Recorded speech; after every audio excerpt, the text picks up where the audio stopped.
அளவிற்கு பாஜகவால் கணிக்கப்பட்டிருக்கிறது. ஒரு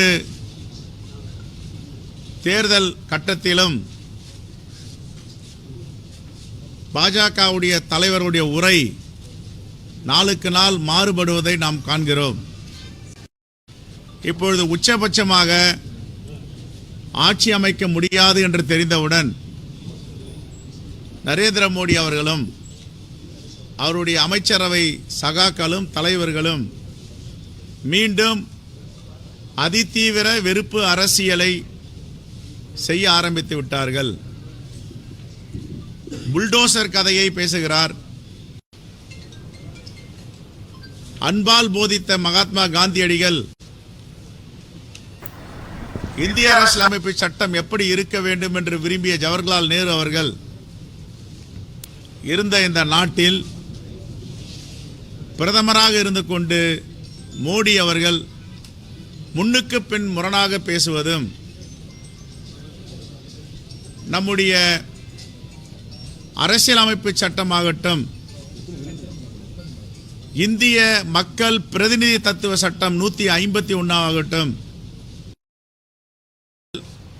சாதி அரசியல், மொழி அரசியல், இந்த 3 அரசியலும் செய்யக்கூடாது என்று தெளிவாக நம்முடைய சட்டங்கள் சொல்லுகின்றன. ஆர்டிகல் 151 இதை படித்தாலே ஒரு தேர்தல் பிரச்சாரத்தில் எப்படி தலைவர்கள் பேச வேண்டும் என்று தெளிவாக சொல்லியிருக்கிறது. ஆனால் மோடி அவர்கள் இந்திய அரசியலமைப்பு சட்டத்தையும் மதிப்பதில்லை, மக்கள் பிரதிநிதி தத்துவ சட்டம் 151 மதிக்கவில்லை. அதற்கு மாறாக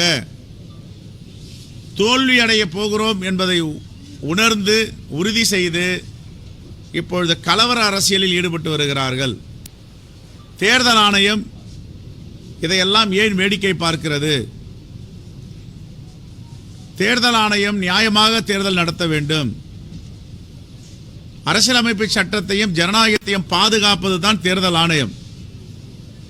ஆனால் தேர்தல் ஆணையம் தொடர்ந்து வேடிக்கை பார்ப்பது எல்லோரிடமும் அச்சத்தை ஏற்படுத்தியிருக்கிறது.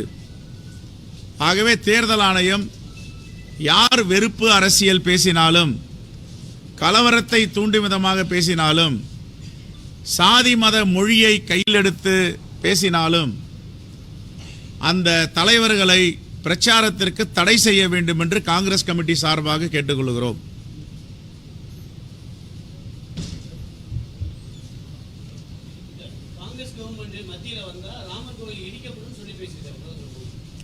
அதான் சொன்னேன், ஒரு தேர்தல் கட்டத்திலையும் பயம் வந்திருக்கு அவருக்கு. இப்போ நான்லாம் ராமர் பக்தர் தான், நாங்கள் எப்படி அனுமதிப்போம்? இங்கே இருக்கிறவங்களாம் யார்? அங்கே பாருங்கள் எத்தனை பொட்டு வச்சுருக்கார் எங்கள் தலைவர். நாங்கள்லாம் ஒரு பொட்டு வைப்போம், 4-5 பொட்டு வச்சுருக்கோம். கட்சியில் இருக்காங்கன்னா நாங்கள்லாம் பக்தர்கள், நாங்கள்லாம் போய் இடிக்க விடுவோமா? இடிப்போமா? எங்கள் தலைவர் பாருங்கள் எவ்வளோ பெரிய பட்டை போட்டுட்டு வந்து நிற்கிறாரு. நாங்கள் நாமமும் போடுவோம், பட்டையும் போடுவோம். எல்லா மதமும் சம்மதம், எம்மதம். ஆகவே ராமர் கோவிலை கட்டின அரசியலை பற்றி நாங்கள் சொல்லவில்லை, இந்து மத தலைவர்கள் சொல்லுகிறார்கள். இது யாராக ராமர் கோவில் கட்டினார்? எதற்கு சங்கராச்சாரியாரெல்லாம் ராமர் கோவிலுடைய குடமுழக்கு விழாவில பிரதிஷ்டையில கலந்து கொள்ளவில்லை? அவர்கள் சொன்ன கருத்து என்ன? முழுமையாக ராமர் கோவிலை 100% கட்டி முடித்த பிறகுதான் பிரதிஷ்டை செய்ய வேண்டும் என்று ஐதீகம் சொல்லுகிறது, இந்து மத சட்டம் சொல்லுகிறது. ஆனால் இவர் அரசியலுக்காக முழுமையாக கட்டி முடிக்காமல் திறக்கிறாரு. இது மோடிக்கான ராமர் கோவில், மக்களுக்கான ராமர் கோவில் இல்லை என்பதை சொல்லியிருக்கிறார்கள். ஆகவே மோடி அவர்கள் செய்யும் அரசியலை மக்கள் புரிந்து கொண்டார்கள். உத்தரப்பிரதேசத்தில் எங்கள் தலைவர் ராகுல் காந்தி அவர்களும் எங்கள் அன்னை சோனியா காந்தி அவர்களும் தீவிரமாக பிரச்சாரத்தில் இருக்கின்ற பிரியங்கா காந்தி அவர்களும் போகின்ற இடங்கள் எல்லாம் பெருங்கூட்டம் மக்கள் அலை அங்கே கூடுகிறது.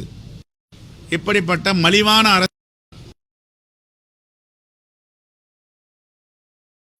இடிப்பது காங்கிரஸ் உடைய வழக்கம் அல்ல, கட்டுவதுதான் காங்கிரஸ் உடைய வழக்கம்.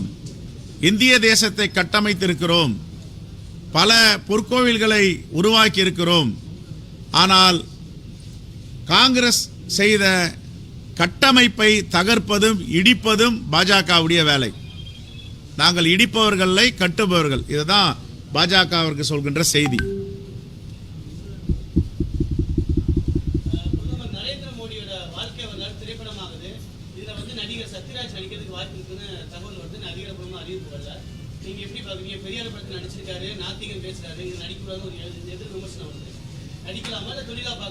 இல்ல, முதல்ல அவர் தொழில், அது அவர் தான் முடிவு செய்யணும், நாம முடிவு செய்ய முடியாது. இரண்டாவது, அவர் ஒரு பகுத்தறிவு பக்தர், தந்தை பெரியாரை உள்வாங்கியவர்.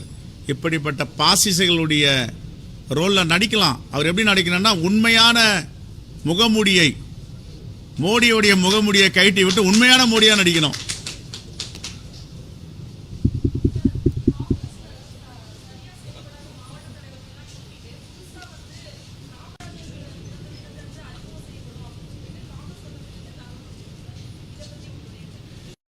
சொல்லுவார்கள், புத்துணர்ச்சி பெறுவது அது ஆண்டுக்கு 3 ஆண்டுக்கு ஒரு முறையா 5 ஆண்டுக்கு ஒரு முறையா ஒரு கட்சிக்கு ஏற்றார் போல் அதை மாற்றி அமைப்பார்கள். நாங்களும் எங்களுடைய அகில இந்திய தலைவர்கள், தமிழ்நாட்டில் உள்ள மூத்த தலைவர்கள் அனைவருடன் கலந்து யோசித்து புதிய ரத்தம் பாய்ச்ச வேண்டும், புதிய முகங்களை கொண்டு வர வேண்டும், இளைஞர்களை கொண்டு வர வேண்டும் என்று திட்டமிட்டு இருக்கிறோம். அதற்கான வேலை திட்டங்களை இப்போ முன்னெடுத்திருக்கோம்.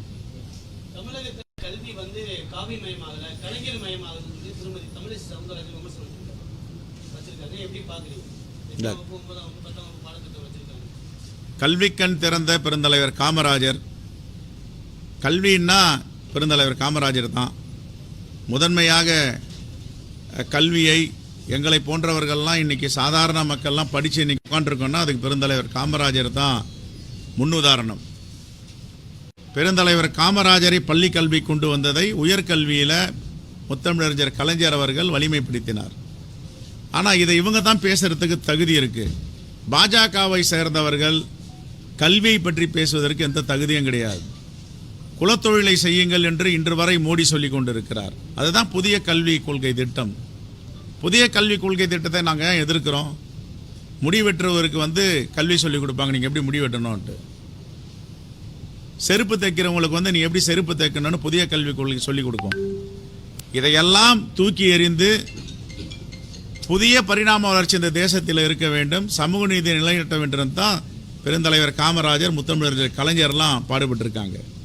ஆகவே பாஜகவை சார்ந்தவர்கள் எவரும் மக்களை பற்றியும் மக்களுடைய வாழ்வாதாரத்தை பற்றியும் அவருடைய முன்னேற்றத்தை பற்றியும் சமூக அக்கறை பெறுவது தான் மிகப்பெரிய வியப்பாக இருக்கிறது.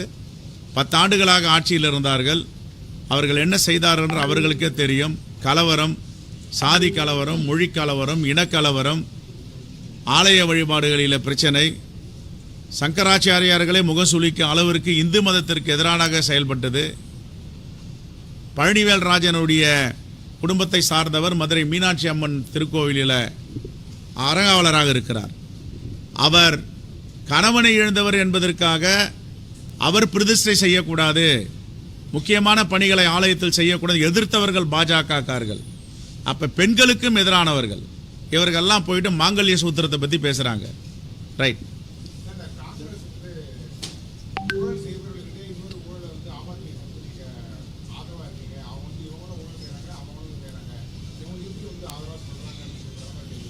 கேட்கறது யாரு? முதல்ல அவர் தேர்தல் நன்கொடை பத்திரம், பிரைம் மினிஸ்டர் கேர் ஃபண்ட், இதையெல்லாம் வெளிப்படையாக மக்கள்கிட்ட சொல்லணும்.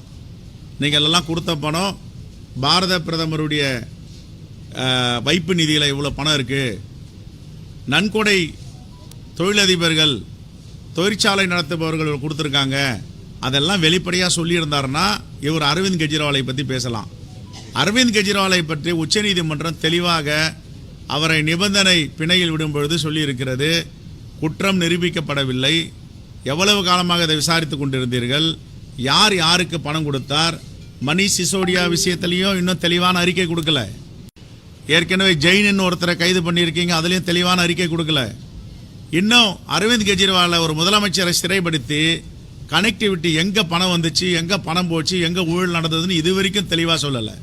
சொல்லாத யூகத்தின் அடிப்படையில் இந்த தேர்தலில் அவர் பிரச்சாரம் செய்தால் இந்தியா முழுவதும் அவர் பிரச்சாரக பீரியராக மாறுவார், இந்தியா கூட்டணிக்கு வலிமை சேர்க்கும் என்ற அடிப்படையில் தான் கைது செய்திருக்கிறார்கள் என்பதை நாடே அறியும். ஆகவே பாஜகவிற்கும் மோடிக்கும் சொல்வதற்கு எந்தெந்த அருகதையும் தகுதியும் கிடையாது.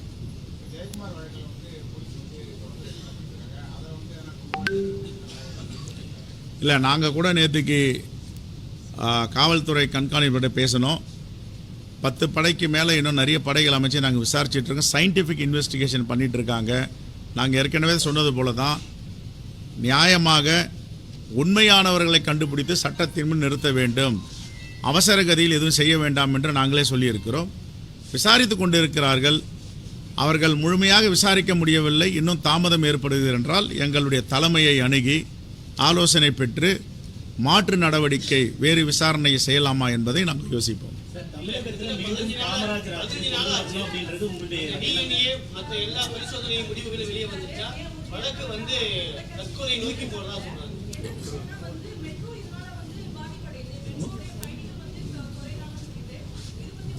என்னென்னமா கேட்கல.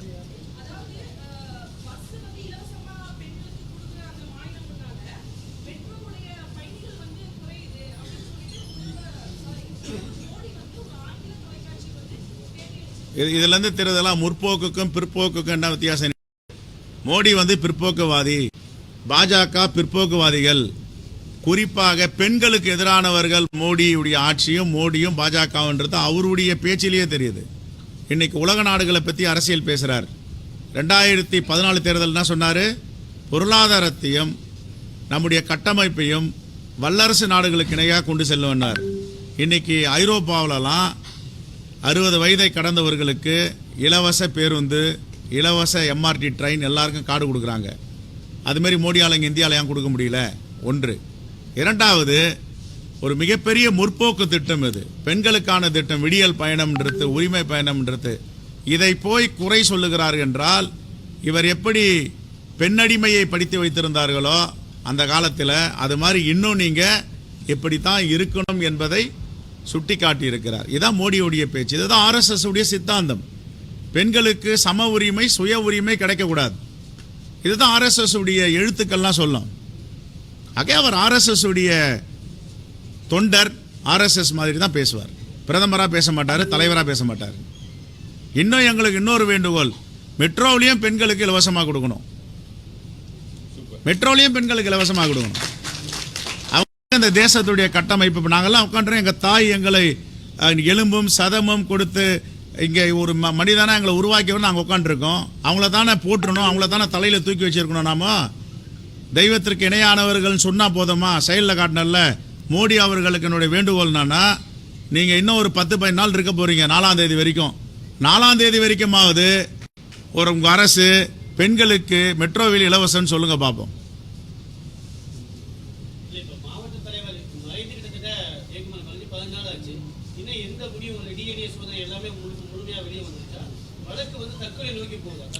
இல்லைங்க, நான் இதில் ஒன்றையும் ஒளிமறைவே கிடையாது, வெளிப்படையாக சொல்கிறேன். நேற்றுக்கு நான் திருநெல்வேலி சூப்பரண்டா போலீஸ் கிட்ட என்ன நிலையில் இருக்குது புலன் விசாரணை, எதை நோக்கி போயிட்டுருக்கு, என்ன பண்ணிகிட்ருக்கீங்க, பத்திரிகையாளர்கள்லாம் கேட்கும் போது நாங்கள் சொல்ல வேண்டியிருக்கு, எங்கள் தலைவர்கள் கேட்குறாங்க சொல்ல வேண்டியிருக்கு, தொண்டர்கள் கேட்குறாங்க. ரொம்ப தெளிவாக சொன்னார். சார் ரொம்ப பிரமாதமாக பண்ணிகிட்ருக்கோம், சயின்டிஃபிக்காக பண்ணிகிட்ருக்கோம், 100%.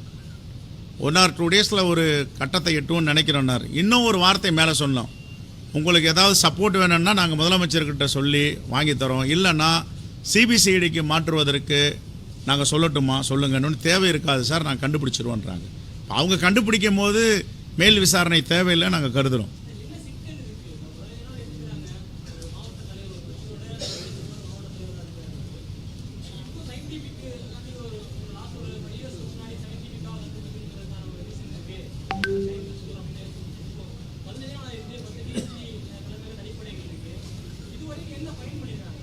இல்லை, நாம் அவங்க புலன் விசாரணையை ரகசியமாக விசாரிச்சுட்டு இருக்காங்க. நம்ம ட்ரையல் மீடியா இங்கே பண்ணமா சரியாக இருக்காது, காவல்துறைக்கும் சங்கடத்தை ஏற்படுத்தும். நம்புகிறோம், உறுதியாக நம்புகிறோம், நம்முடைய காவல்துறை உண்மையான குற்றவாளியை கண்டுபிடிப்பாங்க, சட்டத்தை நிறுத்துவாங்க. பொறுத்திருந்து பார்ப்போம். நாங்கள் ஃபாலோ பண்ணிட்டு இருக்கோம்.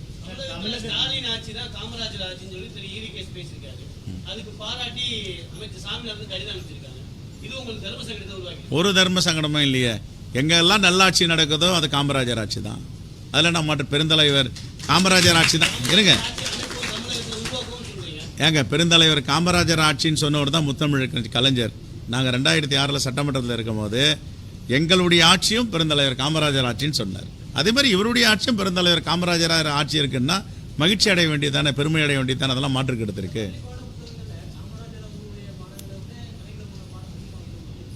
புரியல.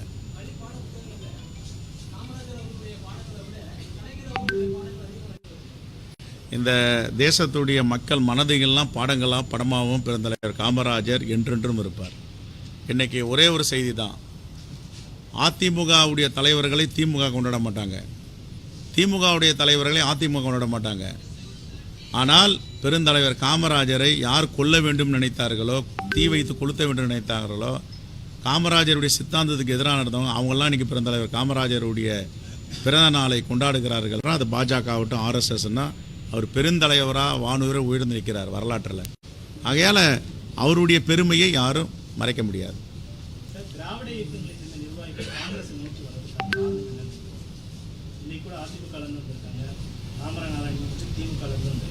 இல்லை, அவர் திமுகவில் இல்லை, திமுகவிலிருந்து விலகி அவர் ஒரு அமைப்பு நடத்திட்டு இருந்தார். அந்த அமைப்பை கலைச்சிட்டு இப்போ வந்திருக்காரு, அந்த அமைப்பை இணைச்சிருக்கார். நெக்ஸ்ட் எல்லோரும் காங்கிரஸ்ல இருந்து போனவங்க தான். நாங்கள் தந்தை பெரியாரே காங்கிரஸ் பேர் இயக்கத்தின் தலைவராக இருந்தவர் தான்.